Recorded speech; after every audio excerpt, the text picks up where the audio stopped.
There's something no one talks about when it comes to relationships that end, but that almost everyone experiences. That moment when you need to move on, but you can't because the person is still there. Literally there. At work, at college, in your group of friends, in the family. And worse, you still feel something for them. It's not the kind of longing you feel for someone who is gone. It's something more complicated than that. It's being close to someone you love and needing to act as if you don't love them.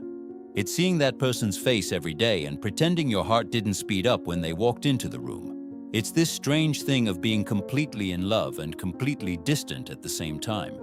The paradox is exactly this. You need to get over them, but you can't step away.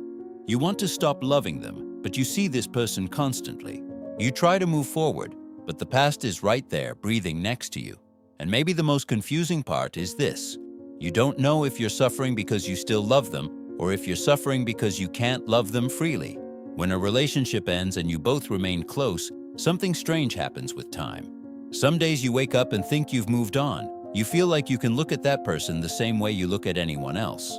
But then they smile in that familiar way, or make that gesture you know by heart, and suddenly you're 3 months back. That isn't weakness. That's the reality of being near someone who marked you while you're trying to unmark yourself.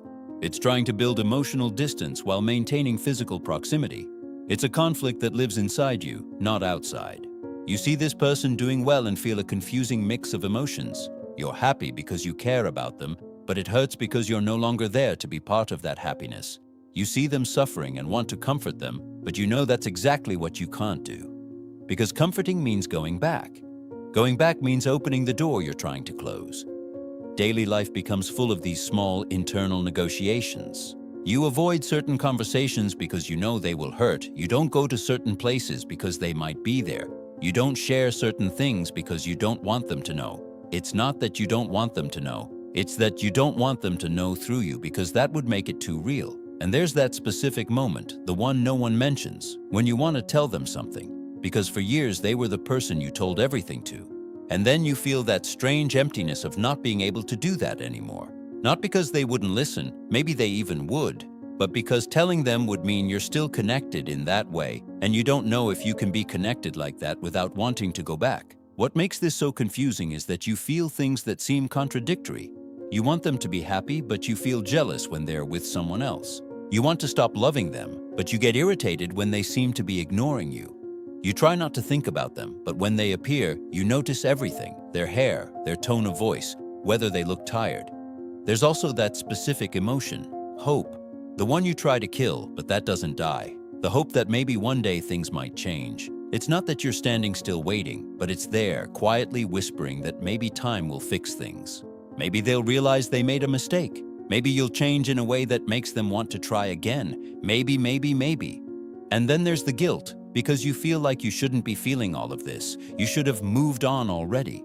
You should be able to look at this person with indifference. You should be able to be in the same room without your whole body going on alert. But you can't. And then you blame yourself for not being able to. There's also anger, which shows up in strange ways. Anger that they're not suffering as much as you are. Anger that they seem to be living normally while you're here struggling. Anger that they don't notice the effort you're making to be okay. And then anger at yourself for feeling angry, and the insecurity. The one that whispers, maybe you weren't enough. Maybe that's why they managed to move on so easily. Maybe it was easier for them because you were never that important. That voice is cruel because it comes from inside. There's a specific kind of loneliness I notice, being in a room with the person you love and not being able to talk to them the way you used to. You're together, but separated. You share space, but not intimacy. And this distance you deliberately created starts to hurt. Which is ironic because you once had deep bonds, but now you seem like two strangers. The deepest paradox is this. You need distance to move on, but distance is exactly what causes the pain. You can't be close because that prevents you from moving forward, but you also can't be completely distant because your paths keep crossing. So you become someone who acts. You act indifferent when you see them. You act like you're too busy to talk. You act like you're fine, like you've moved on, like you're not thinking about them. And then, when you're alone, you collapse. Because acting is exhausting, maintaining a mask all the time while your heart is in pieces is a difficult full-time job. There's also that moment when you see yourself acting like this and think, Is this honest? Is this respectful? Because you're creating a false image. You're being someone you're not. And that lack of authenticity weighs on you. Because deep down, you know that if they knew how you really are, maybe things would be different. Maybe they would understand. Maybe they would want to help. But you can't let them know, because that would break all the progress you're trying to make. When you remove someone from your life, you also remove a version of yourself.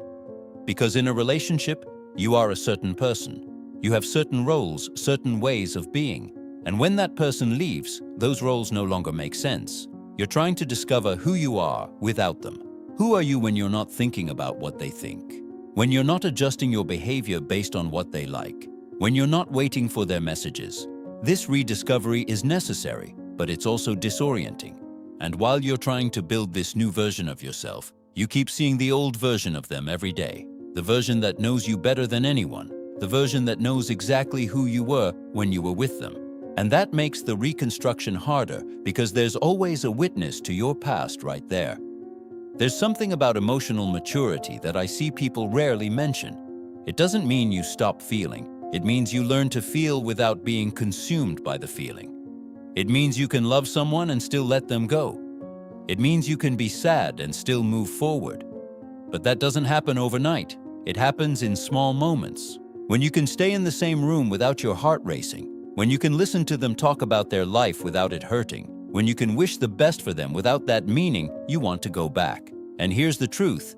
There are no magical methods for this, but there are small choices you make every day. Choices that seem insignificant, but that accumulate.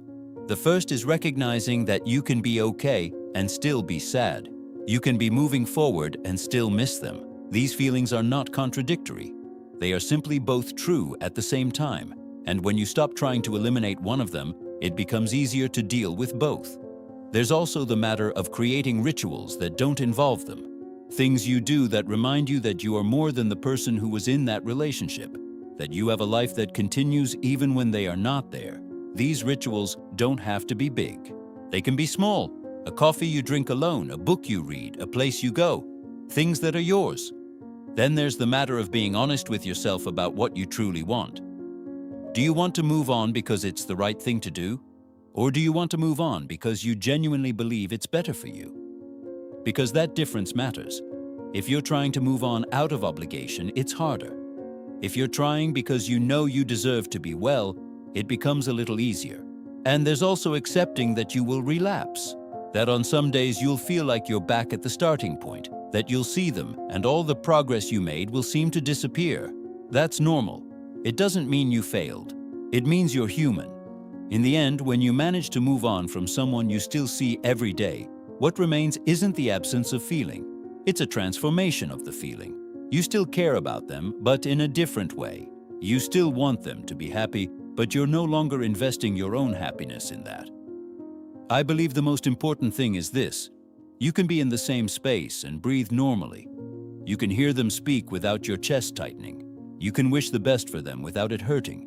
Not because you stopped loving them, but because you learned to love in a way that doesn't destroy you. This process doesn't have an expiration date. It's not something you finish, and that's it.